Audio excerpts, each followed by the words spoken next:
우리 주변에 우리를 힘들게 하는 스트레스 받게 하는 그리고 우리를 위협하는 존재들이 있습니다. 우리는 이 존재들을 원수라고 부릅니다. 이 원수는 우리가 가는 곳마다 존재를 하고 있습니다. 집에 가도 누가 있어요? 원수가 있고, 직장을 가도 원수가 있고, 또 친구의 모임이나 아니면 우리가 다른 모임에 가보면 이상하게도 거기에 원수가 있는 것을 볼 수가 있습니다. 어른들에게도 원수가 있고 아이에게도 원수가 있어요. 아이가 유치원에 갔다 와서 그 원수 때문에 유치원을 안 가려고 해요. 그래서 엄마 나 그 누구 때문에 유치원 가기 싫어 이렇게 이야기하게 되죠. 그래서 우리가 존재하는 그 모든 곳에 원수들이 있어서 그 원수들이 우리를 괴롭게 하죠. 그래서 좀 이 원수가 나한테 없으면 좋겠다라고 생각을 하지만 문제는 절대로 원수가 우리가 숨쉬는 날까지 없어지지 않더라는 거예요. 어느 부목사님이 교회의 담임 목사님으로 청빙을 받아서 가셨는데 모든 성도들이 목사님을 참 좋아하는데 은퇴한 장로님하고 부인 권사님이 목사님을 얼마나 힘들게 하고 못살게 구는지 가보니까 은퇴하신 목사님도 이 장로님하고 권사님 때문에 병이 나실 정도로 너무 힘들어 하셨어요. 그래도 그 목사님은 또 잘 견디셨는데 이 젊은 목사님이 도저히 견딜 수가 없는 거예요. 그리고 3년이 되면 저희 교단에서 연임을 해주든지 위임을 해줘야 되는데 연임은 이제 그 다음 또 3년을 보장해 주는 거예요, 성도들이. 근데 성도들한테 이 장로님이 전화를 해가지고는 도장 찍어주지 말라고, 그래서 연임시키지 말라고 이 이야기를 막 하기 시작하는 거예요. 2년이 됐는데 2년째가 됐는데. 그래서 이 목사님이 아주 견딜 수가 없어서 아예 3년 되기 전에 내가 이 교회를 내가 그만둬야지 하고 다시 자리를 알아봤어요. 자리를 알아봤는데 이번에도 청빙이 잘 돼가지고 이 교회보다 더 큰 교회로 부임을 하셨습니다. 부임을 했을 때 이 목사님이 제일 먼저 누구를 찾았을까요?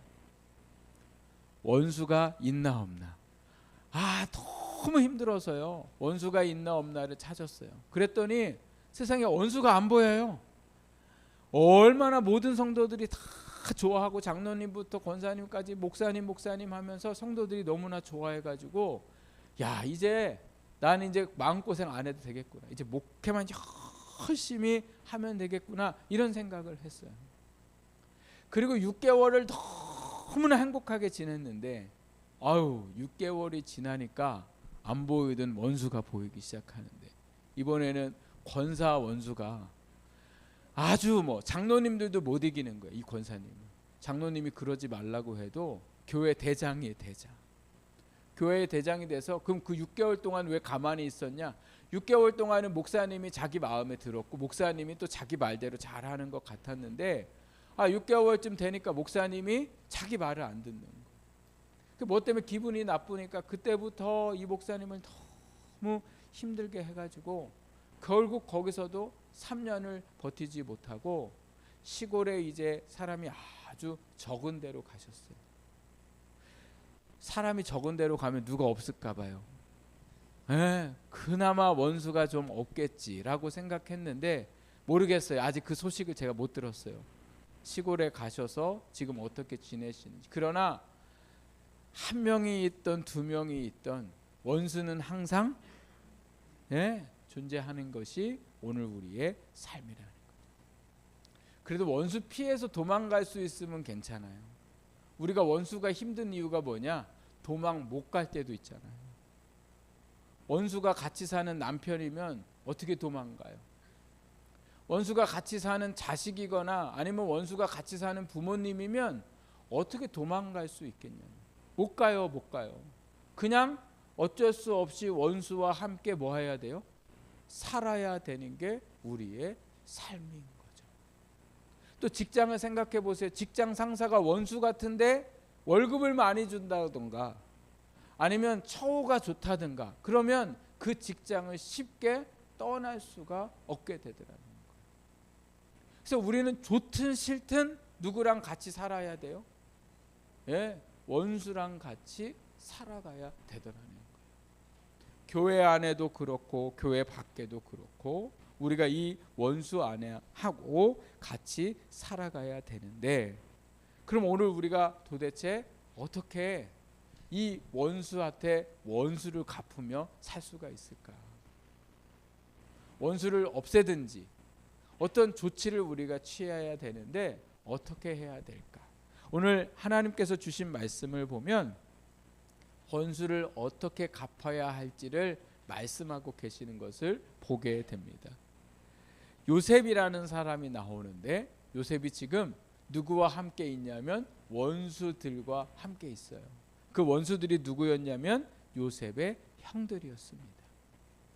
요셉이 17살이 되었을 쯤에 형들이 요셉을 시기해가지고 요셉을 죽이려고 했습니다. 그 죽이려고 했던 형들이 죽이려고 했다가 마음이 바뀌었어요. 차라리 죽이는 것보다 돈 받고 파는 게 좋겠다. 그래가지고 요셉을요 애굽의 종으로 팔게 되었습니다. 아버지 사랑을 독차지했던 부잣집 아들이 한순간에 형들의 시기 때문에 종이 되어서 애굽으로 팔려가게 되었어요. 요셉에게 있어서 형들은 원수예요. 원수. 자기의 인생을 망쳐버린 원수. 그 원수를 이 요셉이 만나게 되었는데 그 요셉이 그 원수인 형들을 어떻게 대하는가 오늘 우리가 말씀을 통해서 오늘 우리도 마찬가지죠. 물론 이 형들같이 우리를 힘들게 하고 죽이려고 했거나 우리를 어디 팔아넘기는 원수는 아니지만 여전히 우리의 그 원수 때문에 우리가 뭐 하고 있어요? 스트레스를 받고 있는데 이 원수의 삶, 이 원수와의 관계를 어떻게 해야 될까? 오늘 우리가 말씀을 함께 살펴보면서 우리 함께 은혜를 나누면 좋겠습니다. 먼저 오늘 요셉의 모습을 보니까 원수를 어떻게 대하고 있냐면 원수를 불쌍히 여기고 있는 것을 볼 수가 있습니다. 우리 같이 한번 5절 말씀을 함께 읽어보겠습니다. 시작. 당신들이 나를 이곳에 팔았다고 해서 근심하지 마소서, 한탄하지 마소서. 하나님이 생명을 구원하시려고 나를 당신들보다 먼저 보내셨나이다. 아멘. 요셉에게 형들은요 원수라고 제가 말씀드렸어요. 왜 원수예요? 자기의 삶을 완전히 망가뜨려서 10대에 자기가 팔려가지고 애굽의 총리가 될 때 30살의 총리가 되거든요. 약 13년의 세월을 애굽의 종으로 그리고 억울한 누명을 쓰고 감옥에 갇히게 되었어요. 요셉이 형들을 만나던 날에 아버지가 형들이 양을 치러 갔는데 잘 있나를 보고 오라고 얘기하셨거든요. 근데 가서 보니까 형들이 거기에 없어요. 그러니까 또 요셉이 더 멀리 형들을 찾아서 갔어요. 안 갔으면 좋았는데 더 멀리 가서 형들을 찾았는데 형들이 요셉이 오는 걸 보고서 무슨 생각을 하냐면 죽여야겠다 이런 생각을 해요. 그리고 나서 요셉이 왔을 때 죽이려고 그를 깊은 구덩이에다가 쳐넣는데 쳐놓고는 요셉이 그때 정말 죽는 줄 알았어요. 너무 무서웠죠. 형들이 정말 날 죽이면 어떡할까. 근데 죽이는 줄 알았더니 갑자기 형들이 자기를 애굽의 상인한테 팔아넘기면서 종이 되게 했더라는 거예요. 여러분 여기서 제가 문제 한번 내볼까요? 그냥 죽는 게 좋다. 두 번째 종으로 사는 게 좋다. 에? 종으로 사는 게 좋아요? 야, 저는 죽은 게 더 나을 것 같아요. 종으로 산다는 건 사람 취급 못 받는 거예요. 더군다나 돈을 받고서 종으로 팔렸다는 건 그 사람은 이제 사람이 아닌 거예요. 애굽의 종으로 갔는데 보디발이라는 사람의 집에 갔다가 요셉이요 억울한 누명을 쓰고 감옥에 갔을 때에 옳고 그름을 판단해 주지 않아요. 왜 옳고 그름을 판단해 주지 않으면 종에게는 옳고 그름이 상관없는 거예요. 주인이 잘못했다고 하면 이 사람은 잘했어도 뭐 한 거예요? 잘못한 거예요. 이게 종의 신분이라고요. 그러니까 예전에 영화나 드라마나 이 종이 나오는 것들 보면 나중에 종들이 너무 억울하고 힘드니까 스스로 목숨을 끊는 일들이 일어나잖아요. 왜 그래요? 차라리 종으로 사는 것보다 죽는 게 그들에게는 훨씬 더 낫기 때문에 그런 거죠. 그러니까 요셉도 알고 있어요. 종으로 팔려간다는 게 어떤 건지. 그러니까 성경 말씀에는 자세히 나와 있지 않지만 요셉이 아마 그렇게 얘기했어요. 차라리 나를 종으로 팔지 말고 뭐 해달라고? 죽여달라고. 그래가지고 종으로 팔렸는데 이 요셉이 생각지 못하게 애굽의 총리가 되고 형들은 생각지 못한 곳에서 요셉을 보게 됐는데 요셉이 뭐가 됐어요? 총리가 됐더라고요. 요셉의 위치가 얼마나 대단했는지 이 당시에 애굽의 왕도 요셉에게 함부로 하지 못하고 모든 전 세계 주변의 나라들이 요셉의 말 한마디에 살고 죽을 수 있는 권세를 가졌던 사람이 누구였냐면 요셉이었더라고요. 형들은 요셉을 새카맣게 잊어버렸어요. 그런데 놀랍게도 요셉을 쌀을 구하러 갔다가 거기서 만나게 됐는데 제일 높은 자리에 있는 사람이 요셉이라는 사실을 알게 됐어요. 그러니까 형들이 오늘 저희가 읽었던 5절 말씀에 보니까 어떻게 하고 있어요? 근심하고 뭐예요? 한탄했다. 요셉을 보면서 근심하고 한탄했다는 거예요. 근심한 건 뭘 근심했을까요? 이제 우리는 뭐 했구나? 죽었구나. 과거의 일로 인해서 근심하고 있는 거예요. 요셉이 우리를 죽이겠지. 아니면 요셉이 우리를 종으로 삼겠지. 자기가 당한 대로 우리에게 안갚음하겠지. 이래서요 막 근심이 되고 걱정이 되는 거예요. 그런데 또 뭐를 하고 있대요? 한탄하고 있다는. 히브리어로 이 한탄이라는 뜻은 뭐냐면 화내다라는 뜻이에요. 지금 누구한테 화나고 있을까? 요셉이 형들한테 얘기하잖아요. 한탄하지 마십시오. 화내지 마십시오. 이거 누구한테 화내지 말라는 거예요. 자기한테 지금 화내고 있는 거예요. 이 바보같이 이 뭐 같은 놈이 그때 그렇게 해가지고 내가 지금 뭐하게? 죽게 생겼구나.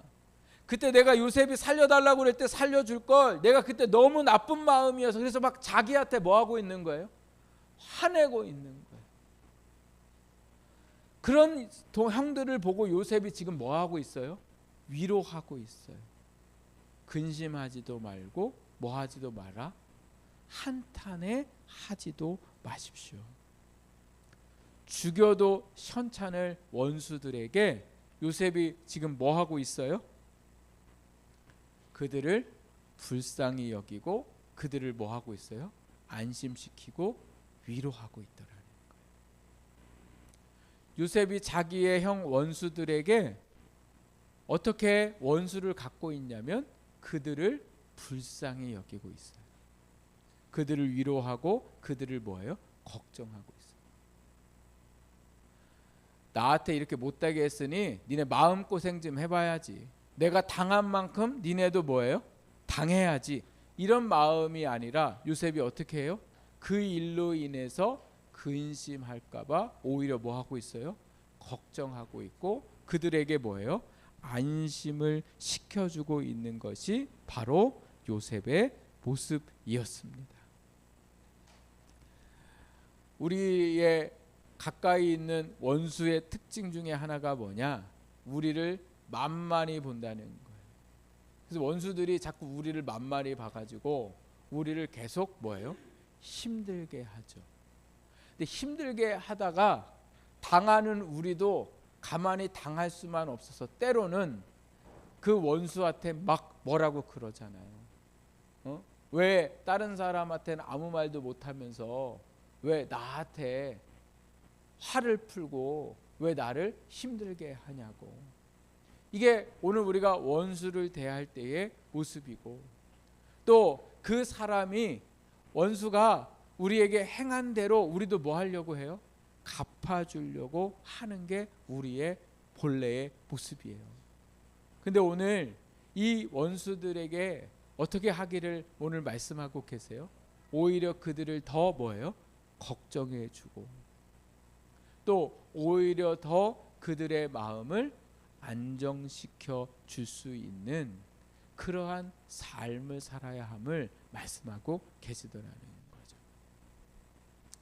그래서 원수가 우리 집에 가까이 사는 원수 있잖아요. 원수가 갑자기 막 화를 내거나 또 그냥 이렇게 이상한 행동들을 할 때가 있죠. 저희 큰애 친구 엄마가 저희 큰애 이제 그 중학교 2학년 3학년 때 됐을 때에 친구 엄마가 저희 아내 보고 아 요새 자꾸 그 미친놈이 찾아와서 힘들다고 막 이런 얘기를 하는 거예요. 그래서 도대체 미친놈이 찾아오는 게 누굴까 했더니 미친놈이 자기 아들한테 찾아오는 거죠. 그 뭐예요? 사춘기가 찾아와서 자꾸 엄마한테 미친 짓을 하는 거죠. 자꾸 엄마를 힘들게 하고 문을 쾅쾅 닫고 막 그렇게 하는 그 표현을 미친놈이 또 찾아왔어. 우리 며칠 전에 또 미친놈이 또 우리 아들한테 또 찾아왔어. 이렇게 얘기하는 거죠. 그러니까 원래 우리 아이는 문제가 없는 거죠. 누가 자꾸 찾아오는 거예요? 미친놈이 찾아오는 거죠. 그 미친놈이 뭐예요? 사춘기요. 사춘기가 찾아와서 마음에 나도 모르게 화가 생기고 그냥 엄마 아빠는 좋게 얘기하는데 좋게 얘기하는 그 일에 대해서 과하게 반응하게 만들고 근데 이 미친놈이 우리 아들에게만 찾아오는 게 아니라 때로는 우리 남편한테 찾아올 때도 있고 때로는 우리 아내한테도 찾아올 때도 있고 또 때로는 우리 직장에 있는 사람한테 찾아오게 해서 자꾸 나를 힘들게 하게 되는 거죠. 근데 그때 오늘 이 생각을 하는 거예요. 아, 또 누가 찾아왔구나? 미친놈이 찾아왔구나. 아, 제가 원래는 저런 애가 아닌데 미친놈이 찾아왔구나. 또 갑자기 화를 내거나 갑자기 무슨 이러한 반응을 보이면 우리가 그 반응에 대해서 왜 그러냐고 뭐 때문에 그렇게 화가 났냐고 그래서 그 화가 나면 그 화를 다 나한테 풀어라고 이렇게 오늘 우리가 말 한마디 할 때에 어떤 일들이 일어날까요? 그 화냈던 사람이 화낸 것에 대해서 오히려 뭐예요? 미안하게 생각하죠. 아, 왜 나한테 이렇게 화를 내? 이게 아니라 무슨 안 좋은 일이 있었어? 이렇게 얘기하면 그래 나한테 다 풀어. 아, 오늘 당신 화가 나는구나. 이렇게 얘기한다면 오늘 그 사람이 계속 화를 낼까요? 아니면 화내다가 멈출까요? 네, 화내다가 멈춰요. 100이면 100. 자녀도 그렇고 부모님도 그렇고 또 우리 주변의 모든 사람들도 화낼 때에 그를 뭐예요? 안심시키면 그의 화가 뭐 하게 돼요? 네, 수그러들더라는 거죠. 반대로 같이 반응하면 어떻게 돼요? 갈등이 더 심해질 수밖에 없더라는 거예요. 오늘 우리의 삶에 원수를 대하는 거 원수는 안 없어진다니까요. 그래서 그 원수를 오히려 우리가 뭐예요? 불쌍히 여기고 그를 이해하려고 할 때에 그 원수를 우리가 어떻게 해요? 이길 수 있게 되는 줄 믿습니다.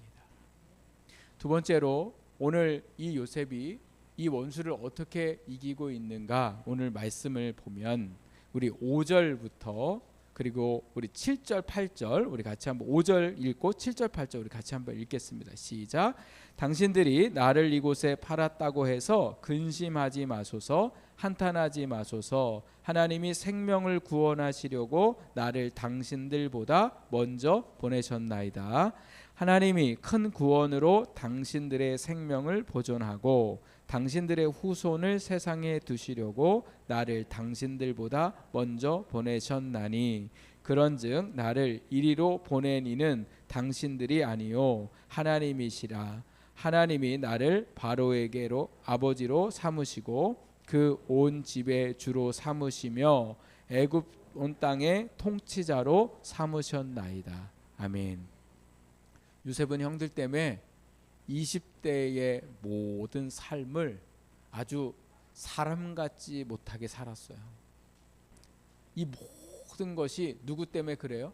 형들 때문에 그래요. 근데 요셉이 시간이 지나고 나니까 형들 때문에 종으로 팔리고 형들 때문에 억울한 일을 당해서 감옥에 갇히게 되었는데 이 모든 것이 형들 때문이 아니라 누구 때문임을 알게 됐어요? 하나님 때문임을 알게 돼요. 하나님 때문임을 알게 됐는데 하나님이 왜 그러셨다고 오늘 말씀하고 있냐면 생명을 살리기 위해서다. 나를 종으로 팔리게 하시고 또 억울한 누명을 쓰고 감옥에 가게 하신 그 이유는 하나님이 뭐하게? 나를 통해서 생명을 구원하시는데 요셉뿐만 아니라 또 자기의 형제들과 그 형제들의 자녀들까지의 생명을 보존하고 또 하나님이 애굽에 온 것을 통치할 수 있는 자리에 옮기셔서 애굽 사람들과 주변 나라들의 생명을 뭐 하려고요? 구원하시려고 자기를 보내셨다고 요셉이 뭐예요? 해석했더라는 거예요. 오늘 원수로 인해서 우리가 받는 힘듦과 억울함에 대해서 인간적으로 생각하면 정말 죽여야 되고 죽이고 싶고 정말 어떻게 원수라도 정말 갚고 싶은 마음들이 우리 안에 있지만 여러분 그 모든 원수로 인한 일들로 인해 생기는 것들을 오늘 우리가 어떻게 해석해요? 믿음으로 해석하는 거죠. 믿음으로 해석한다는 게 뭡니까? 하나님의 뜻이 있음을, 저 사람을 통해서 하나님께서 뜻이 이루어지기를 위해서 나에게 그렇게 하나님이 역사하고 계심을 오늘 우리가 뭐예요? 믿음으로 해석해야 되는 거죠. 원수가 힘들게 할수록 기도를 많이 할까요? 원수가 힘들게 할수록 기도를 안 할까요? 한번 해볼게요. 제가 막 괴롭게 하고 힘들게 하면 누구 찾게 돼 있어요? 하나님 찾게 돼 있어요. 그러니까 원수가 있다는 건 누구를 찾을 기회예요? 하나님을 찾을 기회예요. 원수가 있으면 우리가 어떻게 되냐면 훈련되어져요. 단련되어져요. 그 물고기 이름이 제가 지금 생각이 안 나는데 어떤 물고기가 너무 빨리 죽어가지고 이 물고기를 잡아가지고 이 횟집까지 오르는데 그 물고기를 갈치예요? 하여튼 그거 살리려고 해가지고 그 통에 물통에 걔를 오래 살리는 방법은 한 가지밖에 없어요. 그 천적을 그 목에다 넣어놓는 거예요. 그러면 얘가요 죽고 싶어도 못 죽어요. 자꾸 누가 달려드니까요. 천적이 달려들어서 계속 그 수조 안에서 계속 도망치다가 살아가지고 횟집에 와서 죽는 거죠. 사람들이 보통이 아닌 거죠. 원수가 있으면 살아요. 우리가 희한하지 않아요? 요셉도 뭐라고 얘기해요? 원수 때문에 누가 살아요? 내가 살고 많은 사람이 사는 거예요. 여러분 원수가 우리에게 엄청난 스트레스를 주지만 원수가 우리에게 훈련이 되게 하더라는 거죠.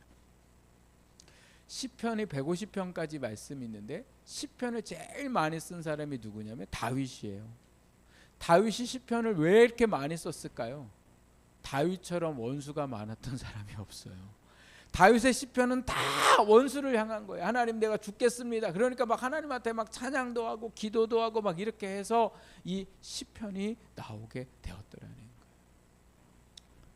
제가 이렇게 말씀은 드리지만 우리 각자의 원수들 때문에 마음이 무너지기도 하고 정말 내가 죽어버릴까 하는 생각이 들 정도로 너무나 스트레스 받고 너무나 힘들 수 있습니다. 그때 오늘 우리가 해야 할 일은 뭐냐? 도망갈 생각하거나 아니면 내가 원수를 갚을 생각을 하는 게 아니라 믿음으로 해석하는 거예요. 아, 하나님의 뜻이 있겠지. 하나님 제가 이 원수의 모든 일에 있어서 견디게 해주시고 또 원수가 저에게 이렇게 하고 있는 이 모든 일에 깨닫게 하셔서 더 이상 그 일들을 행하지 않도록 주님 역사해 달라고. 더 하나님을 의지하고 믿음으로 해석하고 나아갈 때에 그 원수의 모든 일들 속에 하나님이 역사하실 줄 믿습니다. 원수는 우리가 갚는 게 아니에요. 원수는 누가 갚아요? 하나님이 갚으시는 거예요. 그래서 다윗이 사울이 다윗을 죽이려고 할 때에 사울을 죽일 수 있는 기회가 오게 되죠. 그러니까 부하들이 뭐라고 얘기하냐면 하나님이 원수를 갚을 기회를 주셨습니다 라고 얘기할 때에 다윗이 뭐라고 얘기해요? 하나님이 기름 부은 사람은 하나님이 심판하실 거라. 그래서 기도할 때 그렇게 하셔도 돼요. 하나님, 이 원수를 하나님이 갚아주십시오. 하나님, 저 원수를 주님이 제거해 주십시오. 하나님한테 그런 기도 하셔도 돼요. 그래서 하나님한테 맡기고 우리는 뭐예요? 하나님의 뜻이 있음을 믿고 우리가 믿음으로 나아가는 것이 원수를 뭐예요? 갚는 일이라는 거죠. 마지막으로 오늘 이 요셉의 모습을 보니까 그 원수를 향해 어떻게 하고 있냐면 15절 말씀 우리 같이 한번 읽겠습니다. 시작. 요셉이 또 형들과 입맞추며 안고 우니 형들이 그제서야 요셉과 말하니라. 아멘. 요셉이 막 이제 말로 안심시켰어요. 근데 말로 안심시킨 다음에 한 행동이 뭐예요? 형제들과 뭐 했다고요? 입맞추고 형제들을 안고 그 다음에 뭐예요? 울었다 이렇게 얘기해요. 지금 울고 난리 나야 될 사람들, 요셉한테 가서 무릎 꿇고 미안하다고 해야 할 사람들은 형들인데 거꾸로 지금 하고 있는 거죠. 요셉이 가서 뭐 하고 있어요? 입을 맞췄다고. 여러분, 입은 아무나 하고 맞춰요? 입은 아무나 하고 안 맞추잖아요. 아무리 이쁘고 아무리 좋아도 입을 맞출 수 있어요? 없어요. 사랑하지 않으면 입을 못 맞추는 거죠. 네. 남의 애기 이쁘다고 해갖고 막 입 맞춰 보세요. 아, 큰일 나죠, 큰일 나죠. 그러니까 입 맞췄다는 건 뭐예요? 그를 사랑한다는 표시고 안아준다는 것도 마찬가지라는 거죠. 입으로 용서하는 거 그나마 어려운 일이지만 우리가 할 수 있는 일이에요. 그러나 입 맞춘다는 거, 그를 가서 안아준다는 거, 야, 이건 도저히 할 수 없는 일이에요. 근데 요셉이 그 형들을 뭐 했어요? 사랑하고 그를 진심으로 용서했음을 뭐예요? 보여주었더라는 거예요. 오늘 우리의 용서가 어디까지 가야 돼요? 말이 아니라 우리의 행동으로 이어져야 되더라는 거죠. 그게 누구를 이기는 거예요? 원수를 이기는 거예요. 원수를 갚는 거예요. 원수는 미안하다는 말을 잘 안 해요. 근데 그를 불쌍히 여기고 먼저 그에게 뭐예요? 미안하다고. 원수는 먼저 말을 걸지 않아요. 그러나 우리가 먼저 다가가서 그에게 말을 걸어주고, 이것이 오늘 우리의 삶의 모습이 되어야 되는 거죠. 요셉을 구약 학자들이 뭐라고 이야기하냐면 오실 예수님의 모델이었다 이렇게 얘기해요. 예수님은 이 요셉과 같구나. 요셉이 어떻게 했어요? 원수를 사랑하고 그를 용서하고 그를 끌어안아 줬죠. 예수님이 십자가에 잡히시기 전날 제자들과 함께 뭐를 했냐면 유월절 식사를 함께 하셨어요. 그래서 제자들에게 떡도 주시고 또 포도주도 나눠주시면서 이거 내 살이고 내 피다 이렇게 얘기하시고 또 제자들의 발을 막 씻어주셨어요. 그리고 나서 가룟 유다가 밖에 나가요. 밖에 나가가지고 이제 예수님을 팔려고 다시 사람들을 데리고서 오는데 그 데리고 오는 사람들하고 작전을 짜요. 밤이니까 누가 예수님인지 너희가 모를 테니까 내가 입 맞추는 사람이 예수다.